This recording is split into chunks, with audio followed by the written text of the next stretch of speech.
Assalamualaikum warahmatullahi wabarakatuh. Okey geng, semalam aku ada dapat satu penjelasan daripada seorang brother ni. Brother ni dia ni lawyer. Jadi bila aku dengar dia punya video dan aku pernah bawa video dia sebelum ni. Beberapa video berkaitan Datuk Seri Zahid dan juga kes-kes lain-lain lah kan. Jadi salah satu memo, satu surat yang dah bocor daripada Peguam Negara, daripada inilah peguam negara kita. Apa nak jadi dengan kita punya sistem sekarang ni, kita pun tak tahu.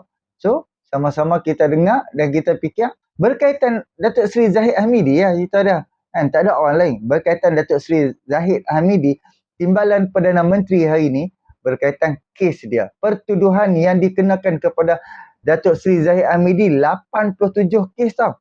Jom sama-sama kita dengar penjelasan daripada brother ni, apa dia kata, dan last kali kita ulas sikit. Apa nak jadilah dengan sistem perundangan Malaysia ni? Semalam satu lagi memo Jabatan Peguam Negara bocor. Kali ni melibatkan siasatan kes Datuk Seri Dr. Ahmad Zahid Hamidi pula. Korang tahu tak, memo yang ditulis oleh Timbalan Pendakwa Raya Ahmad Akram Gharib mengesyorkan bahawa tidak ada apa-apa pertuduhan boleh dibuat ke atas B1, iaitu Datuk Seri Ahmad Zahid Hamidi. Apa cerita ni? Ahmad Akram telah ditugaskan untuk menyediakan satu kertas taklimat kepada Peguam Negara ketika itu, iaitu Tommy Thomas. Siasatan dan syur dijalankan bagi tiga kes utama, iaitu pecah amanah, rasuah dan pengubahan wang haram amla. Hasilnya, DPP berpendapat bahawa pihak pendakwaan akan mengalami kesukaran untuk meyakinkan pihak mahkamah bagi membuktikan bahawa tertuduh, iaitu Datuk Seri Zahid, telah melakukan jenayah itu atas niat curang, kerana tiada keterangan untuk menunjukkan bahawa Datuk Zahid telah menggunakan wang dari akaun Yayasan Akal Budi tanpa kebenaran atau membelakangi pihak ahli lembaga pengarah yayasan tersebut. Kesemua perbelanjaan itu telah pun dibuat dengan pengetahuan mereka ini. Ini bermakna pihak pendakwaan tidak akan berjaya untuk membuktikan wujud elemen mens rea daripada pihak tertuduh untuk melakukan kesalahan di bawah Seksyen 409 Kanun Keseksaan. Dalam law ni, bagi kesalahan di bawah Kanun Keseksaan, burden of proof bagi pihak pendakwaan bukan sahaja untuk membuktikan wujudnya actus rea ataupun wujud perbuatan untuk melakukan jenayah,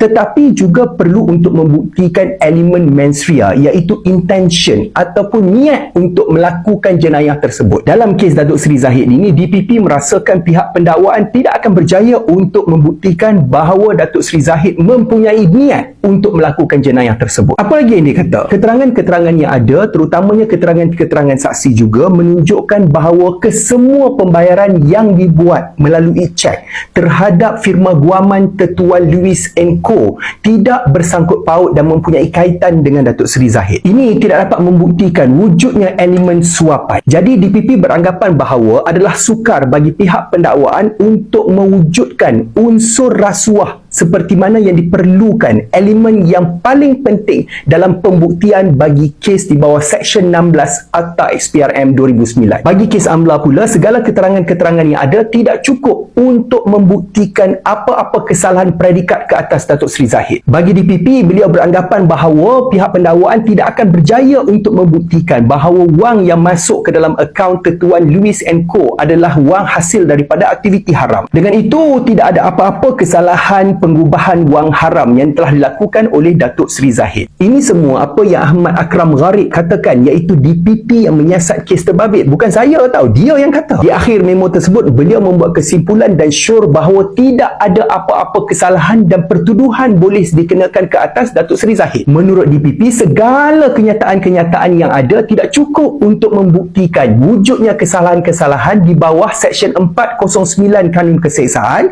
Seksyen 16 Akta SPRM dan juga Seksyen 4 AMLA.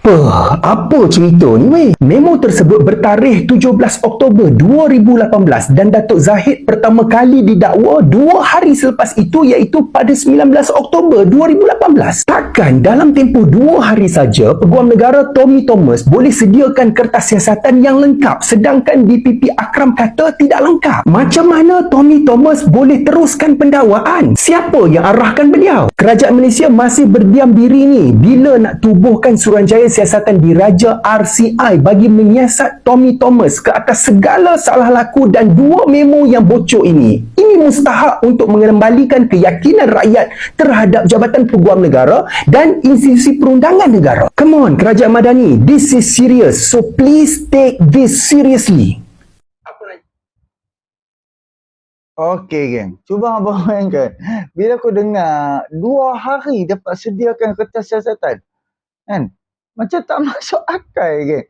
Tak masuk akal, memang betul-betul cepat gila punya. Sebab tu daripada awal lagi selepas buku yang dikeluarkan oleh Tommy Thomas, memang ramai pimpinan-pimpinan daripada UMNO desak supaya tubuhkan Suruhanjaya RCI kepada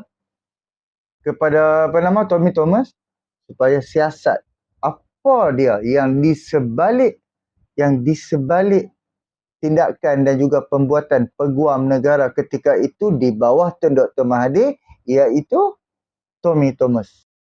So cuba hamba bayangkan 87 kes pertuduhan tau. 87 pertuduhan kepada Zahid Hamidi. Berapa banyak tu, dan 40 kes. 40 kes dah settle di zaman Perikatan Nasional.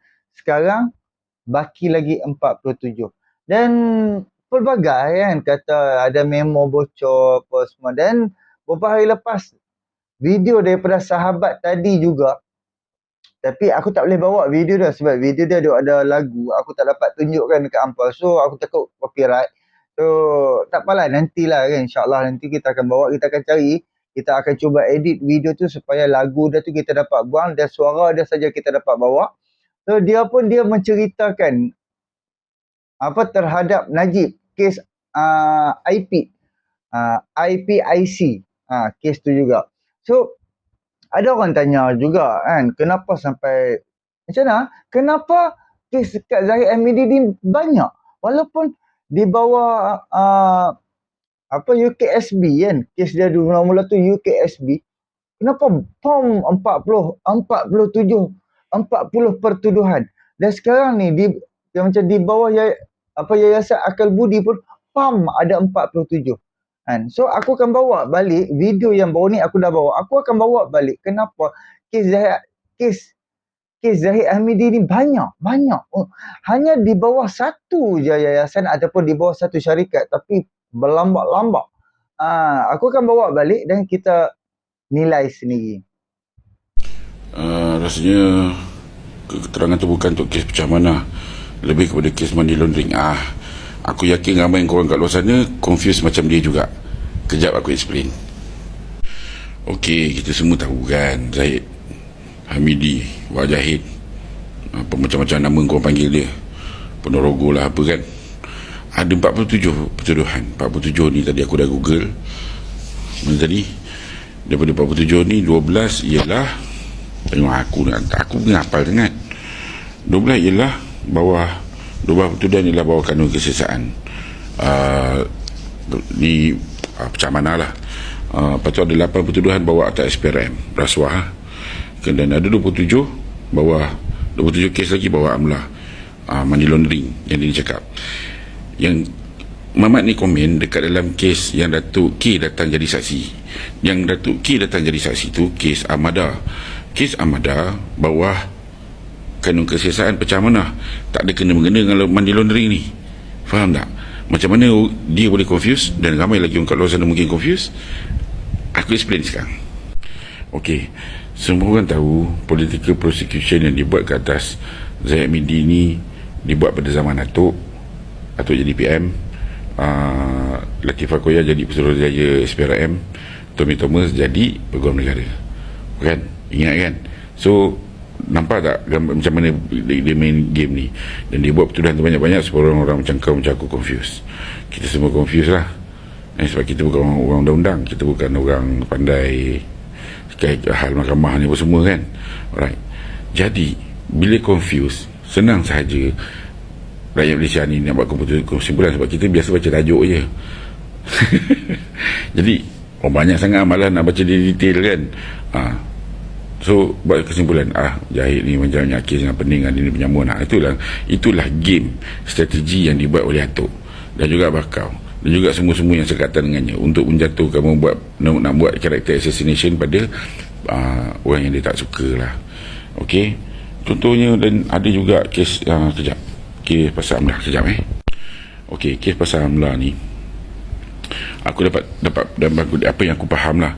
Ada kes Amlah ni kadang-kadang transaction dia tu patutnya boleh dikira sebagai satu transaction, tapi disebabkan ada duit masuk dan ada duit keluar, dikira jadi dua. Ataupun satu jumlah yang kita dah setuju nak hantar ke satu pihak, katakan nak hantar RM10, tapi tiap-tiap kita nak hantar 5 kali, maknanya RM2, 5 kali hantar kan, jadi RM10. Jadi patutnya petuduhan tu hantar RM10, petuduhan tu untuk RM10 tu, tapi dia kira RM2 tu satu petuduhan, RM2 yang kedua satu petuduhan, RM2 yang ketiga satu petuduhan. Nampak tak? Dah jadi 5 petuduhan, daripada satu jadi 5. Yang Amlah ni jadi lebih kurang begitulah. Tu yang dia jadi banyak sampai 27 tu. Sebenarnya tak banyak macam tu. Dia benda ni susah lah. Ni dipanggil creative prosecution, macam creative accounting, orang ubah accounting tu. Ni creative prosecution, dia pecah-pecah kan. Okey lah, aku rasa tu je untuk pagi ni. Kalau ada soalan korang tanya. Aku tengah study yang kredit kad ni menarik.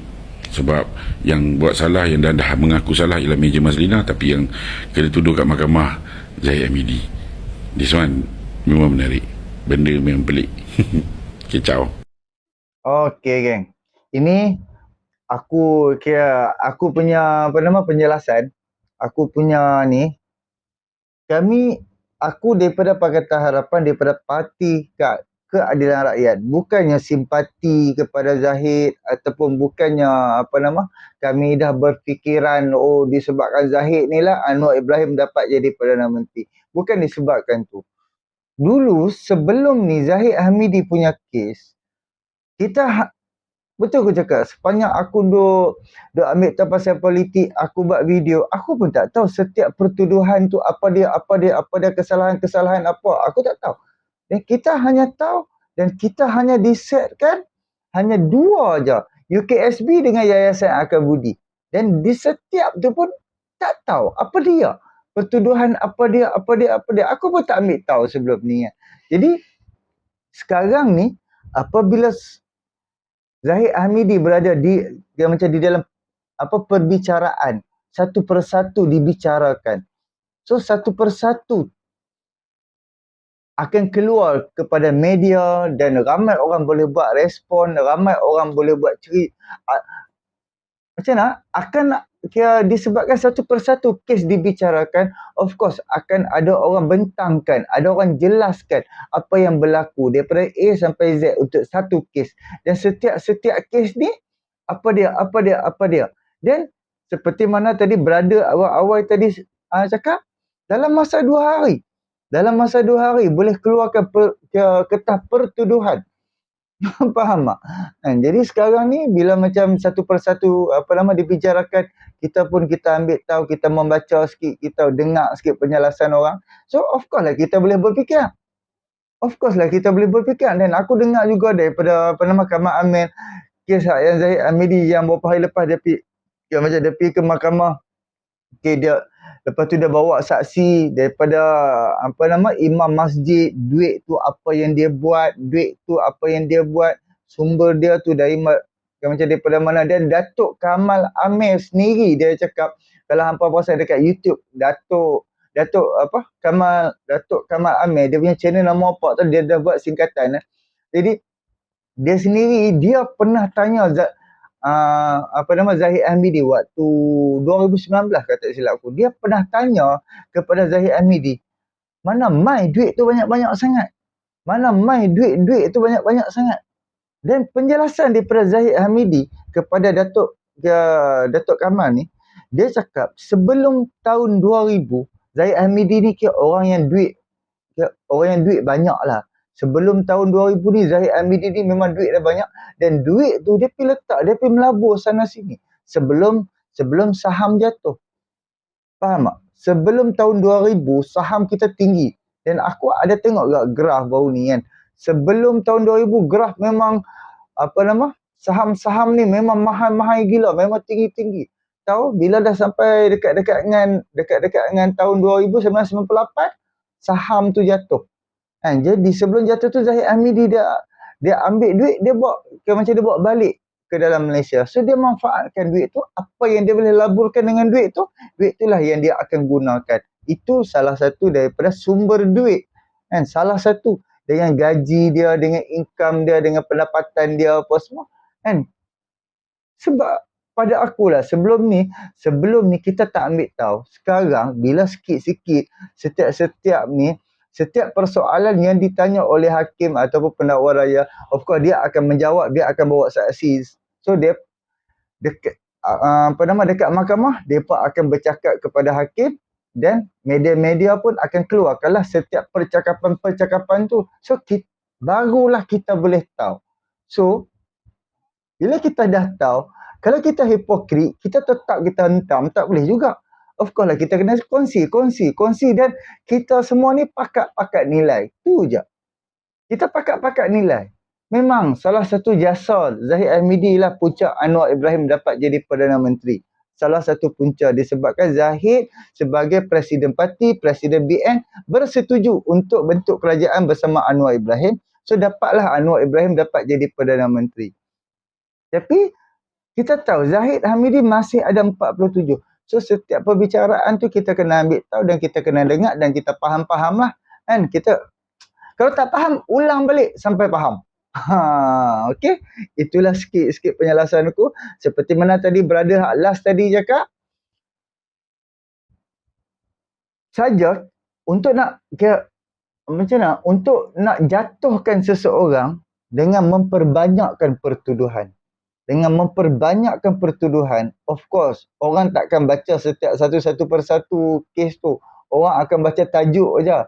Bila baca tajuk, dia akan cop. Dia ni sakau, dia ni macam-macam. Disebabkan baca nama tajuk. Seperti mana beberapa hari lepas dekat negara mana dia ada keluarkan pasal agama kan. Tapi dekat headline tu dia tak tulis macam di dalam negara kita. Sedangkan berita tu berita di luar negara. Tapi Malaysia ni biasalah dia nak api-api kan perkauman ataupun agama, sentimen agama. Dia ambil headline tapi dia tak tulis pun. Itu daripada luar negara, bukan di dalam Malaysia. Faham tak? Sama juga yang berlaku dekat Bernama Perak. Kan bila ilmuwan cakap untuk kelulusan untuk dia nak bagi orang panggil untuk dia nak bagi ceramah ni lah kan. Seperti mana dekat Perak yang tauliah tidak dikeluarkan buat sementara waktu disebabkan ada duk nak pembaharuan di dalam Majlis Agama Islam Perak. Pemberita tu pula keluarkan headline yang betul-betul nampak macam Islam di Perak ni betul-betul dipotong tu. Dia buat pemberita ni kan. Satu daripada berita tu dia ambil headline yang betul-betul menjemput orang mati. Sedangkan bila hang baca isi dalam di dalam berita tu, tak ada masalah apa pun. Hanya ilmuwan dia nak perbaharui sistem-sistem untuk nak bagi tauliah kepada ustaz-ustaz ni. Aku pun mengarut lah puak-puak ni. Dan pemberita pula, macam kemarin, Malaysia kini pula terlepas. Dekat dalam Iswadin Moni punya Facebook pun dia ada post. Rupa-rupanya Malaysia kini dikuasai oleh Perikatan Nasional. Tapi sebelum ni memang mereka tak pernah lah berpolitik daripada Malaysia. Macam Malaysia kini tahu-tahu kan. Admin dia tu dia tersilap page. Dia tak log out page Malaysia kini. Dia ingat itulah page lain. Dia pergi komen. Rupa-rupanya komen tu di bawah Malaysia kini. Faham tak? Malaysia kini punya page dan mungkin admin tu dia ada page lain-lain tau. Jadi apabila dia ingat ini page hak lain-lain, dia pun dia pergi komen lah macam ni aku akan sertakan sini. Dia pergi komen lah tentang soalan Anwar Ibrahim Walanon apa semua ni kan. Tahu-tahu tersilap page. Orang dah screenshot, orang terus Malaysia kini padam dan buat permohonan maaf. So akan ada ramai lah yang dah komen, yang dah screenshot kan. Lepas tu dia pun menggelabah lah Malaysia kini. Itulah. Jadi kan inilah serba sedikit masuk Zahid, masuk Najib, masuk kes salah guna kuasa lah, peguam negara lah, apa semua macam-macam. So kita nantikan apa yang akan berlaku lagi untuk kes Zahid Hamidi dan juga Najib pun dia ada juga video dia tapi aku tak boleh bawa sebab YouTube ni kalau ada lagu sikit takut lagu tu copyright, problem juga. Jadi insyaAllah kita akan cari jalan untuk nak bawa video kawan ni sama-sama kita nantikan. InsyaAllah subscribe, like, komen dan share. Assalamualaikum.